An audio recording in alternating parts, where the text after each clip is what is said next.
The morning sun cast long shadows across the bridge of the UES Defiant as Captain Jake Morrison sipped his coffee and studied the reports on his tablet. It was supposed to be a routine patrol mission around the outer rim of the solar system. The kind of mission that usually meant checking on mining stations and making sure pirates weren't bothering the cargo ships. Jake had been doing these runs for 3 years now, and nothing exciting ever happened. That changed when Lieutenant Amy Carter looked up from her communications console with wide eyes. "Captain, we're getting some strange readings on long-range sensors. There's something big coming our way." Jake set down his coffee cup and walked over to the main display screen. What he saw made his blood run cold. Dozens of ships were approaching from deep space, moving in perfect formation. They were unlike anything he had ever seen before. The vessels looked like they were grown rather than built, with smooth curves and surfaces that seemed to pulse with a dark, organic light. "How many?" Jake asked, his voice steady despite the knot forming in his stomach. 47 ships, sir.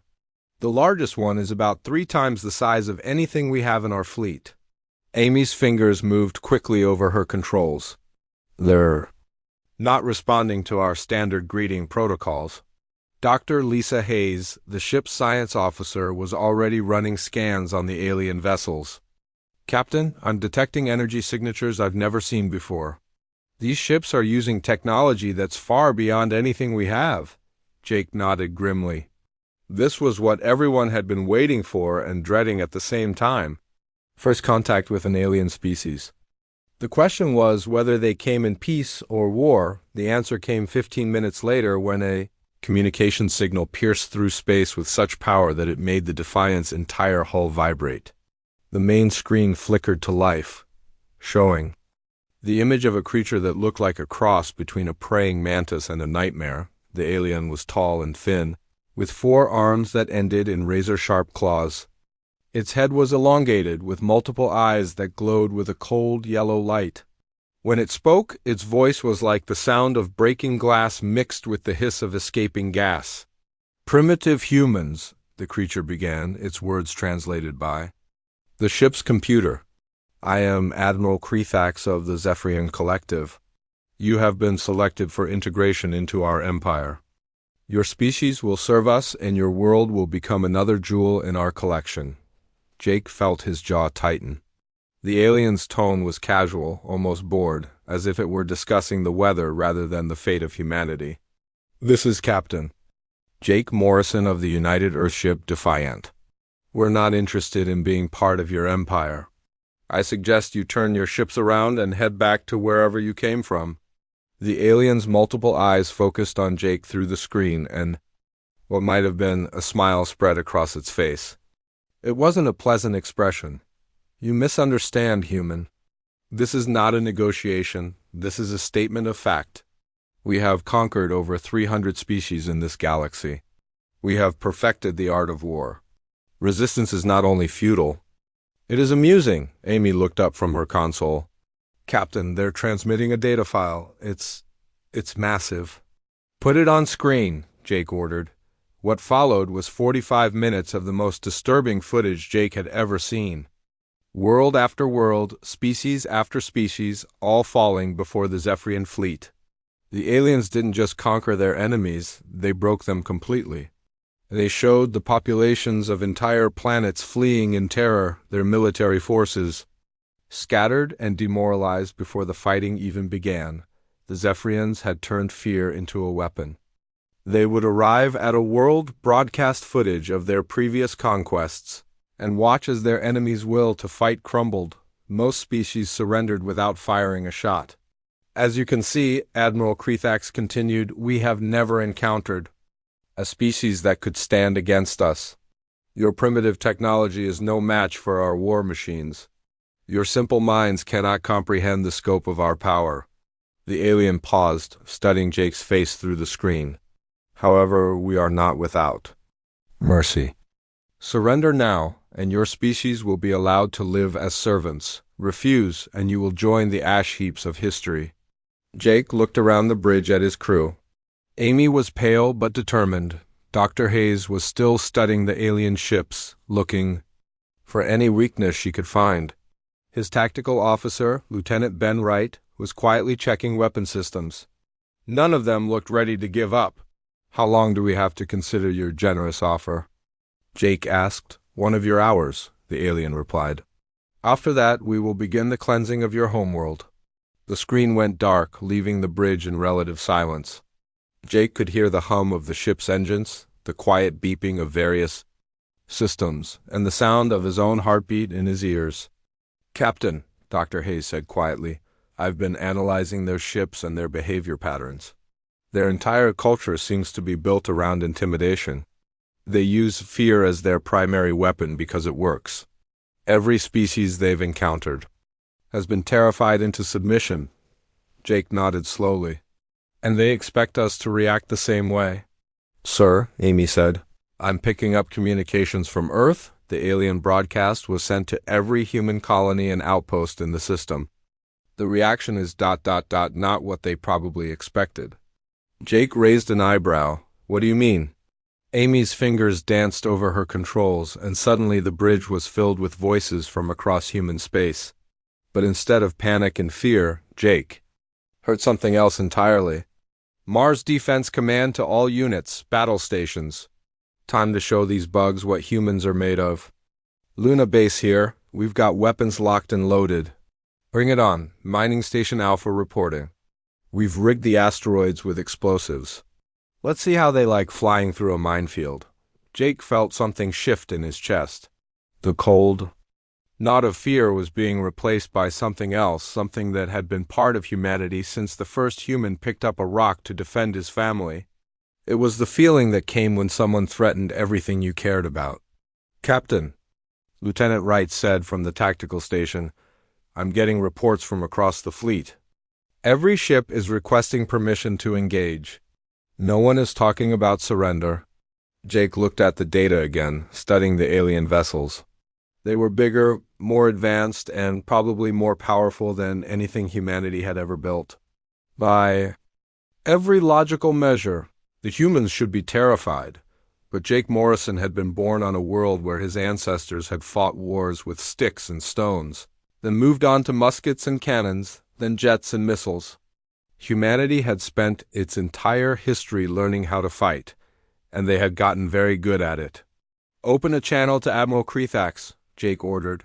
The alien's face appeared on the screen again, its multiple eyes glowing with satisfaction. "Have you made your decision, human?" Jake looked directly into those alien eyes and smiled. It wasn't a friendly expression. "We have.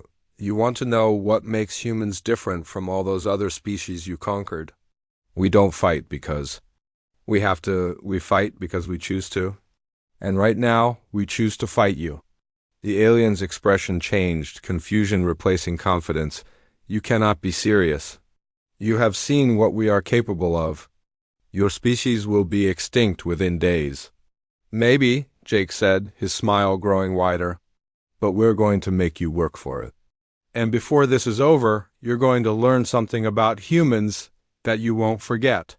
We're not prey animals. We're the things that other creatures have nightmares about." The transmission ended, leaving the bridge in silence. Jake turned to his crew. "All stations battle ready. Contact Earth Command and tell them we're going to war. And someone get me a fresh cup of coffee. This is going to be interesting." The first shots of the war came exactly 1 hour after Admiral Krethax ended his transmission.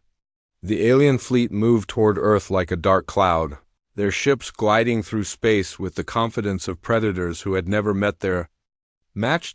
Captain Jake Morrison watched the enemy approach on his tactical display. The Zephyrians were doing exactly what they had done to every other species they had conquered. They moved in a tight formation, broadcasting images of destruction and death to break the will of their enemies before the fighting even began. "Captain," Amy Carter called from her station, "I'm getting reports from all over the system. The aliens are firing warning shots at our outer colonies. They just vaporized 3 mining stations near Jupiter." Jake nodded grimly. The Zephyrians were following their standard playbook. Destroy a few targets to show their power, then wait for the surrender that always followed. But this time, something was different. Sir, Lieutenant Wright reported, Mars Defense Command is on the line. Commander Alex Turner wants to speak with you. The image of a weathered man in his 50s appeared on the screen. Alex Turner had been defending the outer colonies for over 20 years, and his face showed every one of those years. But his eyes were bright with something that might have been excitement. Jake, this is Alex. I've got 17 of those bug ships heading straight for the Mars colonies. They're moving slow, probably expecting us to run. Permission to engage? Jake looked at the tactical display. The smart move would be to pull back, regroup, and try to find some weakness in the alien fleet. That's what every military manual would recommend when facing a superior force. Granted, Jake said without hesitation. Show them what we're made of. What happened next confused the Zephyrians more than anything they had ever experienced. Instead of massing their forces for a single desperate battle, the humans scattered. Small groups of ships broke away from the main fleet and disappeared into the asteroid fields and gas clouds that filled the outer system. Admiral Krethax watched the human response from his command ship with growing bewilderment. Where are they going? He demanded of his tactical officer. Why are they not forming a battle line? Unknown, Admiral, came the reply. Their movements make no strategic sense. They appear to be running away, but in different directions. The first sign that something was wrong came when a Zephyrian supply convoy simply vanished. One moment it was there, the next it was gone, leaving only debris and radiation signatures. Then another convoy disappeared, and another Datka Nina. Foster smiled as she watched the alien supply ship explode on her view screen. She commanded a small squadron of fighters that had been hiding in the asteroid belt for the past 6 hours, waiting for the perfect moment to strike. Nice shot, Peterson, she said to her wingman. That's the third one today. Thanks, Captain. These aliens might be tough, but they're not very smart. They keep sending their supply ships on the same routes. Nina checked her tactical display. 3 more alien ships were approaching, moving in the same predictable pattern. All right, people, let's show them how humans hunt. The human fighters moved through the asteroid field like sharks through a reef. They knew every rock, every shadow, every hiding place. When they struck, it was with surgical precision. The alien ships never had a chance to call for help. This same scene was playing out across the entire system. Human forces weren't trying to win a single decisive battle. They were hunting using tactics that had been refined over millions of years of evolution. Every isolated alien ship became a target. Commander Helen Price led her stealth ship through the outer darkness, tracking a group of alien scouts. The Shadowhawk was designed for exactly this kind of mission. It could hide in the shadows between stars and strike without warning. Target acquired, reported her weapons officer, Don Murphy. 2 alien ships moving toward the Neptune colonies. Take us in quiet, Helen ordered. Let's see if these bugs can scream in vacuum. The Shadowhawk glided closer to its prey like a predator stalking through tall grass. The alien ships had no idea they were being watched. When the human ship finally attacked, it was over in seconds. The alien vessels exploded in brilliant flashes of light, their crews never knowing what hit them. But the most disturbing thing, from the Zephyrian perspective, was what the humans were saying to each other during these attacks. The aliens had intercepted dozens of human communications, and instead of fear and desperation, they heard something that chilled them to their cores. The humans were laughing. Did you see that shot? Lieutenant Ben Wright called out to his squadron as they chased a fleeing alien ship through the rings of Saturn. I bet I can nail him with a ricochet off that ice chunk. You're on, came the reply from his wingman. Loser buys drinks when we get back to base. The alien ship tried to escape through the ring system, using the ice and rock for cover. But the human pilots had grown up playing video games and flying through obstacle courses. To them, this was just another challenge to overcome, right-lined. Up his shot, fired once, and watched as his missile bounced off a large chunk of ice and slammed into the alien ship's engines. The vessel spun out of control and crashed into Saturn's rings, adding its debris to the ancient collection of ice and rock. Pay up, Martinez, Wright said with a grin. That's how it's done. Admiral Krethax received increasingly desperate reports from his ship commanders. The humans weren't fighting the way any species was supposed to fight. They were using tactics that made no sense, hitting targets that seemed to have no strategic value, and doing it all with an enthusiasm that bordered on madness. Admiral, his communications officer reported, we're losing ships faster than we can count them. The humans are everywhere and nowhere. They attack, then disappear before we can respond. Krethax studied the tactical display, trying to understand what was happening. His fleet was being picked apart piece by piece, but he couldn't figure out how.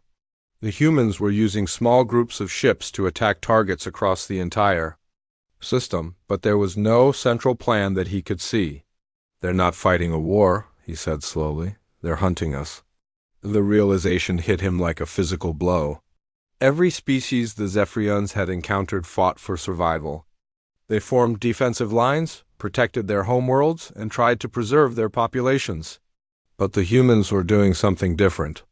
They were treating this like a game, like a sport. Captain Morrison received reports from across the system as he prepared the Defiant for its own mission. The scattered human forces were having more success than anyone had dared hope.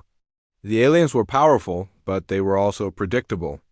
They followed patterns that made them easy to track and target. Captain, Dr. Hayes reported, I've been analyzing the alien communications we've intercepted. They're getting frustrated. Their commanders are arguing with each other, and their crews are starting to show signs of stress. Jake nodded. Good, fear is a weapon that cuts both ways. Let's give them something to really worry about. The Defiant moved through space toward a large group of alien ships that were trying to regroup near Jupiter. Jake's plan was simple and brutal. Instead of attacking their formation, he was going to punch through it, cause as much damage as possible, and then disappear before they could respond. All hands, battle stations, Jake announced over the ship's communication system. We're going to show these aliens what happens when you threaten human space. The crew responded with an enthusiasm that would have terrified the Zephyrians if they had heard it. These weren't desperate defenders fighting for their lives. These were warriors who had found worthy opponents and were looking forward to the challenge. As the Defiant approached the alien formation, Jake felt the familiar calm that came before battle. This was what humans did best. They adapted, they improvised, and they never, ever gave up. The aliens had made a mistake when they assumed humans would react like every other species they had conquered. Fire at will, Jake ordered, and the Defiant dove into the alien formation like a wolf among sheep. Admiral Krethax stared at the tactical display with growing horror. In just 48 hours, his fleet had lost over 30 ships to the humans. Not to a massive battle or a clever trap, but to small groups of human fighters that seemed to appear out of nowhere, strike hard, and vanish before his forces could respond. This is impossible, he muttered to himself. No species has ever resisted us this effectively. They should be begging for mercy by now. His tactical officer, a younger Zephyrian named Vextai, looked up from his console. Admiral, perhaps we should deploy the dread inducers. They have never failed to break the will of our enemies. Krethax nodded slowly. The dread inducers were the collective's most feared weapon. They were biomechanical devices that could flood an enemy's mind with pure, concentrated terror. Every species they had used them against had immediately surrendered, their crews unable to function in the face of such overwhelming fear. Signal the fleet, Krethax ordered. Prepare the dread inducers for deployment. It's time to show these humans what true fear looks like. Meanwhile, aboard the UES Defiant, Dr. Lisa Hayes was monitoring the alien fleet's movements when she detected something unusual. Strange energy patterns were building up across the enemy formation, unlike anything she had seen before. Captain Morrison, she called out, the aliens are charging up some kind of weapon. The energy readings are off the charts, but it's not focused on any specific target. It's more like they're preparing to broadcast something. Jake frowned as he studied the readings. Any idea what it might be? I'm not sure. But based on the power levels and the way it's spreading across their entire fleet, I'd say it's some kind of area effect weapon. Maybe something designed to affect our communications or navigation systems. What Dr. Hayes didn't know was that the dread inducers were far more dangerous than any conventional weapon. They were designed to attack the mind itself, to flood the target's consciousness with every nightmare, every fear, every dark thought that had ever existed. The first wave hit the human fleet without warning. Invisible energy poured out from the Zephyrian ships, washing over the scattered human forces like a tide of pure terror. On ship after ship, human crews suddenly found themselves facing their worst nightmares made real aboard the mining vessel Lucky Strike. Captain Roy Campbell felt the wave of artificial fear crash over him like a physical blow. For a moment, his mind was filled with images of death and destruction, of everything he had ever been afraid of. He saw his family dying, his ship exploding, his crew screaming in agony, but then something else kicked in. Something that the Zephyrians had never encountered before in any other species. Instead of breaking under the assault, Roy's mind pushed back. The fear was still there, but it was joined by something else, something that had been bred into humanity. Over millions of years of evolution. Anger? Is that the best you've got? Roy growled, forcing himself to stand up despite the waves of terror washing over him. You want to see what real fear looks like? Boys, let's show these bugs what happens when you mess with humans. The same scene was playing out across the human fleet. The dread inducers were having an effect, but not the one the Zephyrians expected. Instead of paralyzing the humans with fear, the artificial terror was making them angry. And an angry human, as the aliens were about to learn, was far more dangerous than a frightened one. Lieutenant Kate Brooks was working on repairs to the hull of the destroyer Hammer when the fear wave hit her. For a moment, she was back in her childhood, trapped in a dark closet, afraid of the monster that lived under her bed. Then her training kicked in, and she remembered where she was and what she was fighting for. Nice try, you ugly bugs, she said to herself, picking up her welding torch. But I've got work to do. As she continued her repairs, an alien ship exploded nearby, its debris raining down around her. Kate paused in her work to watch the fireball expand, then smiled. Beautiful, she said, and went back to her welding. The Zephyrians watched in, growing confusion as their most powerful weapon failed to have the desired effect. Instead of surrendering, the human attacks became more aggressive, more coordinated, more brutal. Sergeant Danny Martinez led a boarding party onto a Zephyrian cruiser, his squad moving through the alien corridors with deadly precision. The fear was still there, gnawing at the edges of his mind, but it was fuel for the fire that burned in his chest. Contact front, called out Private Johnson as a group of alien soldiers appeared around a corner. The Zephyrians raised their weapons, but they were moving slowly, hesitantly. They could feel the artificial fear radiating from their own ship systems, but they had never been on the receiving end of it before. Martinez and his squad didn't hesitate. They moved forward like a pack of wolves, their weapons firing in coordinated bursts. The alien soldiers tried to fall back, but the humans were relentless. They pushed forward through the ship's corridors, hunting their prey with the patience of apex predators. Clear left, Johnson called out as they secured another section of the ship. Clear right, added Corporal Smith. Martinez checked his tactical display. They had taken most of the ship, and the remaining aliens were trapped in the command center. All right, people, let's finish this. The final assault was swift and brutal. The Zephyrians had nowhere to run, nowhere to hide. They found themselves face to face with humans who had been artificially terrified and had responded by becoming more dangerous than ever. Back on the Defiant, Captain Morrison was receiving reports from across the battle zone.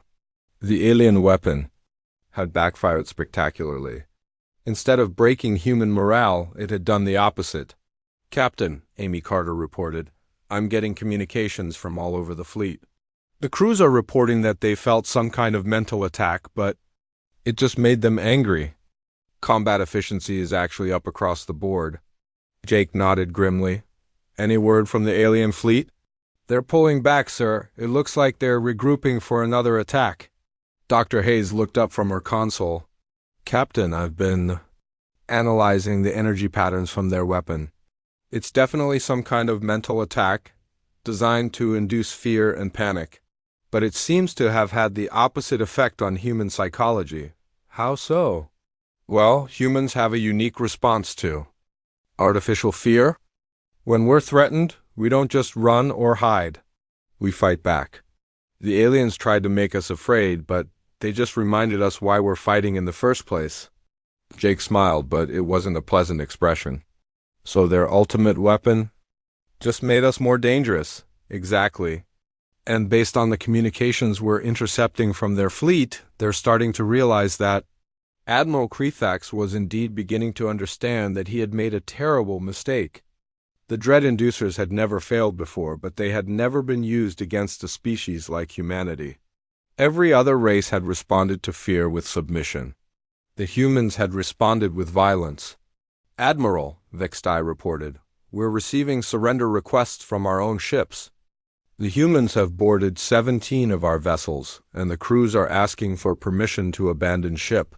Krethax felt something he had never experienced before in his long career of conquest. For the first time in his life, he was beginning to understand what his victims had felt when faced with the overwhelming power of the Zephyrian fleet. He was beginning to feel afraid. Signal the fleet, he ordered. Prepare for strategic withdrawal. We need to regroup and develop new tactics. But even as he gave the order, Krethax knew that something fundamental had changed. The humans had shown him that fear was not the ultimate weapon. They had shown him that there was something more powerful than terror, something that could turn fear itself into a source of strength. The Zephyrians were no longer the hunters. They had become the hunted and the creatures stalking them through the darkness of space were unlike anything they had ever encountered. They were predators who had learned to turn their enemies' weapons against them, who could take the worst thing their opponents could throw at them and use it to become even more dangerous. For the first time in 3,000 years of conquest, the Zephyrian collective was learning what it meant to be afraid. Admiral Krethax stood in his command center, staring at the tactical display with growing dread. His fleet had lost over half its ships in less than a week. The humans were no longer just defending their territory. They were hunting his forces. Across 3 star systems with a patience and skill that defied everything he thought he knew about warfare. Admiral, his communications officer reported, we're receiving a distress signal from the 7th Battle Group. They're under attack. Near the gas giant you call Saturn. Krethax looked at the display. The 7th Battle Group was supposed to be safe. They were positioned far from the main battle zone, guarding the supply lines that kept his fleet operational. If the humans had reached them, it meant nowhere was safe anymore. How many human ships are attacking them? Unknown, sir. The reports are confused. Some say they're under attack by a large fleet. Others report only seeing 2 or 3 ships at a time. That was the problem. The humans had divided their forces into small groups that moved like ghosts through space. They would appear suddenly, hit hard, and vanish before reinforcements could arrive. It was like fighting shadows. Meanwhile, deep in the outer system, Commander Helen Price was leading her team on what they called a hunting expedition. The stealth ship Shadowhawk had been modified with the latest cloaking technology, making it nearly invisible to alien sensors. But it wasn't the technology that made her crew so effective. It was their mindset. Target acquired, reported Chief Petty Officer Dan Murphy from the weapons station. Alien supply convoy lightly defended. 3 transport ships and 2 escorts. Helen studied the tactical display. The convoy was moving slowly through the asteroid belt, following a route that took them far from the main battle zones. The aliens thought they were safe out here in the darkness between the planets. They were wrong. Take us in nice and quiet, Helen ordered. Let's show them what happens when you come into our neighborhood uninvited. The Shadowhawk moved through the asteroid field like a shark swimming through deep water. The crew had been hunting alien ships for days now, and they had developed their tactics to a fine art. They knew exactly how to approach their prey without being detected, how to strike for maximum damage, and how to disappear before the enemy. Could respond. In position, Murphy reported. Weapons locked on the lead transport. Fire. The first transport ship exploded in a brilliant flash of light, its cargo of weapons and supplies scattered across space. The escort ships immediately began scanning for the source of the attack, but the Shadowhawk was already moving to its next position. Second target locked, Murphy said. Fire. Another transport died, then another. The escort ships fired wildly into the darkness, but they were shooting at shadows. By the time they realized what was happening, it was too late. The entire convoy was gone, leaving only debris and the growing fear that the humans could strike anywhere, anytime, but the Shadowhawk crew wasn't finished. They had learned something important about their enemies. The aliens weren't just physically vulnerable. They were psychologically fragile too. Every attack, every loss, every moment of uncertainty was wearing them down. Let's leave them a present, Helen said with a cold smile. Something to remember us by? The Shadowhawk approached the wreckage of the lead transport and deployed a small probe. The device attached itself to a large piece of debris and began broadcasting a simple message in the alien language. The message was brief, but it would be heard by every Zephyrian ship in the system. You are not safe. We are coming for you. Sleep well. Lieutenant Colonel Gary Stone was leading a ground assault on a Zephyrian outpost when he discovered something that changed everything. The base was supposed to be heavily defended, but when his Marines arrived, they found the alien soldiers huddled in their bunkers, too afraid to fight. Sir, Sergeant Williams reported, we've secured the perimeter. The aliens aren't even trying to resist. They're just hiding. Gary approached the main bunker where a group of Zephyrian soldiers were cowering behind their weapons. These were supposed to be the elite troops of a species that had conquered half the galaxy. Instead, they looked like frightened children. You know what the difference is between us? Gary asked them, his voice calm and steady. You conquer because you have to. We fight because we want to. The aliens stared at him in terror. They had heard the reports from across the fleet. The humans weren't just winning battles. They were enjoying it. Every victory seemed to make them hungrier for more, Gary keyed. His radio. Command, this is Stone. The outpost is secure. The aliens surrendered without a fight. I think we might have a bigger problem than we thought. What do you mean, Gary? I mean they're not just losing. They're breaking. These soldiers are so scared they can barely hold their weapons. If this is what their elite troops look like, what's going to happen when we hit their main fleet? The answer came sooner than anyone expected. Across the system, similar scenes were playing out. Human forces were discovering that their enemies were becoming increasingly desperate and afraid. The Zephyrians had built their entire military doctrine on the idea that they were the ultimate predators. They had never learned how to deal with being hunted. Captain Nina Foster was leading a squadron of fighters through the outer system when she detected a large group of alien ships moving toward the edge of Zephyrian space. At first, she thought it might be reinforcements arriving to help the invasion fleet. Then she realized what she was really seeing. Base, this is Foster. I'm tracking a large group of alien ships heading away from the battle zone. They're not reinforcements, they're running. The implications were staggering. If the aliens were already trying to retreat, it meant the psychological warfare was working better than anyone had hoped. The humans weren't just winning battles. They were winning the war for the hearts and minds of their enemies. Nina, this is Morrison. How many ships are we talking about? At least 20, maybe more. They're moving fast and not responding to our communications. Jake Morrison sat in his command chair thinking about what this meant. The aliens were starting to break, but that could make them more dangerous, not less.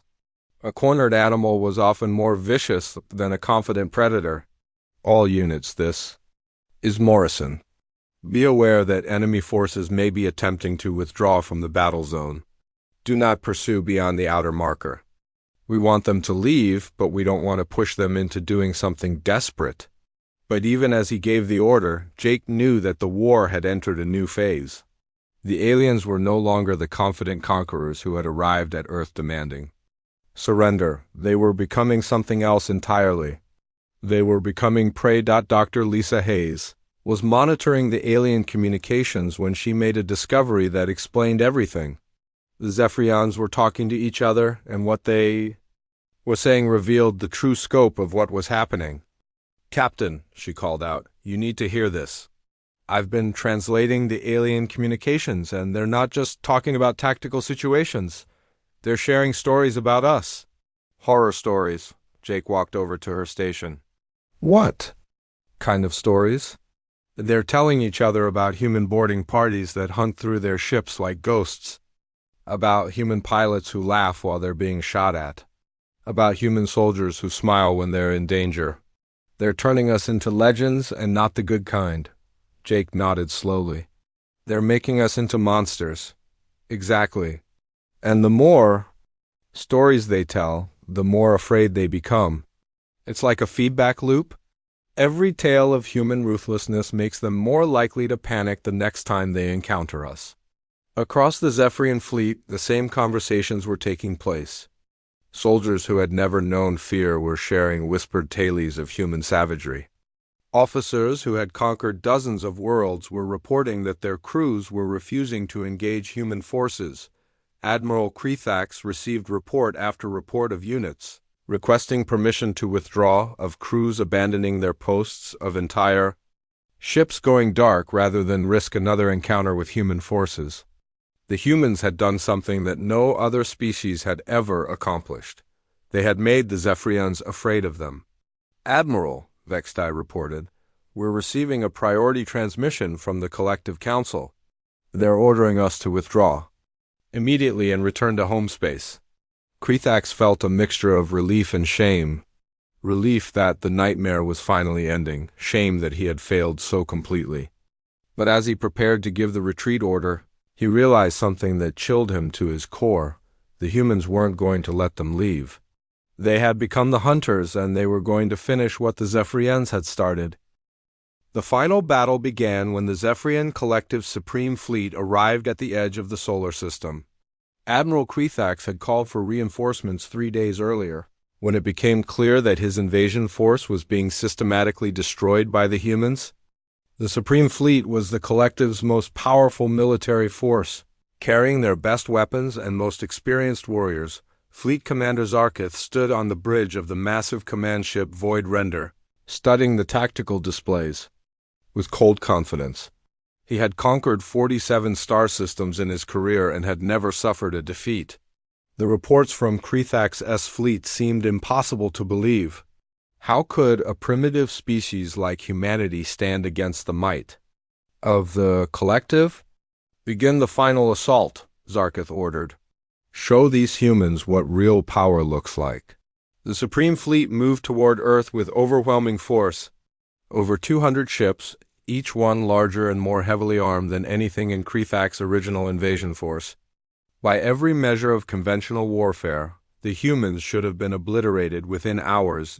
Captain Jake Morrison stood on the bridge of the UES Defiant, now serving as the flagship of the combined human fleet. Around him, officers from every nation and colony worked together with the smooth coordination of a species that had learned to put aside their differences when faced with a common threat. "All ships report ready," announced Amy Carter from the communications station. "Weapon systems are online," confirmed Lieutenant Commander Steve. Harris from Tactical. Jake looked at the display showing the approaching alien armada. The enemy fleet outnumbered the humans 10-1. Their ships were bigger, more advanced, and carried weapons that could destroy entire planets. But Jake had learned something important over the past week of fighting. Size and technology weren't everything. "Signal the fleet," Jake ordered. "All units, execute Plan Volf Pack." What happened next would be studied by military historians for generations. The human fleet didn't try to match the alien ship for ship.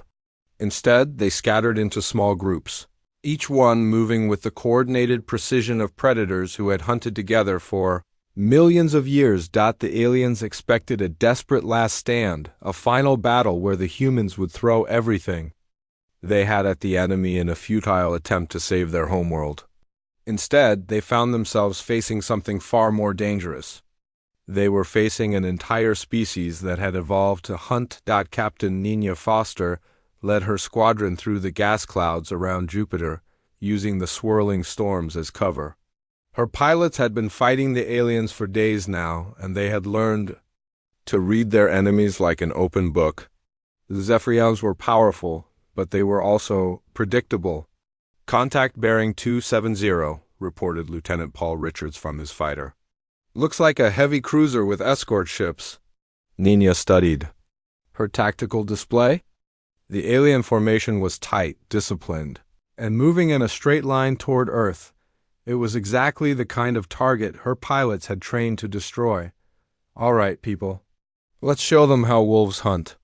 The human fighters moved through the gas clouds like ghosts, appearing suddenly from the swirling storms to strike at the alien formation. They didn't attack the entire group at once. Instead, they picked off the escort ships one by one, isolating the heavy cruiser like a pack separating a large animal from its herd. The alien captain tried to call for reinforcements, but the humans had jammed his communications. He attempted to retreat, but human fighters were already blocking his escape routes. Within minutes, the powerful cruiser was alone and surrounded by enemies who seemed to know exactly what he was going to do before he did it. The final attack was swift and brutal. The human pilots coordinated their strikes with surgical precision, hitting the alien ship's weak points in a sequence that left no chance for survival. When it was over, the cruiser was nothing but expanding debris and radiation. This same scene was playing out across the entire battle zone. The human fleet moved through the alien formation like a pack of wolves running down their prey. They struck hard, fast, and without mercy, then disappeared before the enemy could respond. Commander Alex Turner led a boarding operation against one of the largest alien ships in the fleet.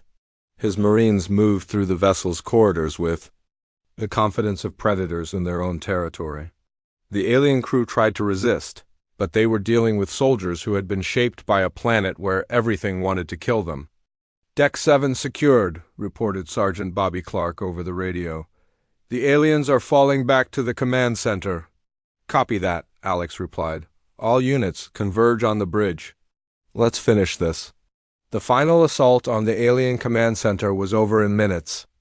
The Zephyrian officers found themselves facing human soldiers who moved with the fluid grace of natural-born killers. These weren't desperate defenders fighting for their lives. These were apex predators who had found worthy prey. But the most disturbing thing, from the alien perspective, was that the humans were still enjoying themselves. Even in the middle of a life-or-death battle, they were laughing and joking with each other like they were playing some kind of game.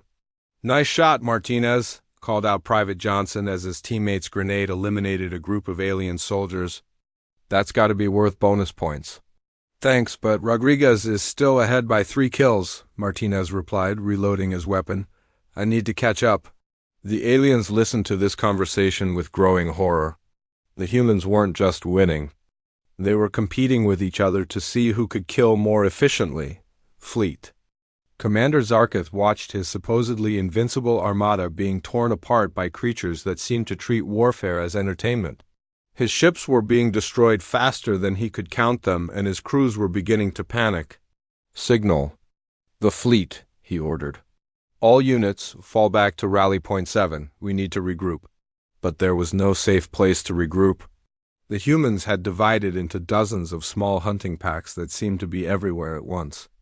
Every time Zarkith tried to gather his ships together, human forces would appear to break up the formation and scatter his fleet again. Dr. Lisa Hayes monitored the battle from her station on the Defiant, tracking the movements of both fleets. With growing amazement, "Captain, I'm watching something incredible. The humans aren't just winning this battle. They're rewriting the rules of space combat." Jake nodded as he watched his forces methodically destroy the alien fleet. "What do you mean?" "The aliens are fighting the way they always have. Big ships, heavy weapons, overwhelming force. But we're fighting like a pack of predators. We're using our intelligence, our coordination, and our willingness to take risks to turn their own strength against them." On the main view screen, another Alien ship exploded as a squadron of human fighters completed their attack run. The pilots immediately scattered, disappearing into the darkness before the enemy could respond. "It's like watching evolution in action," Dr. Hayes continued.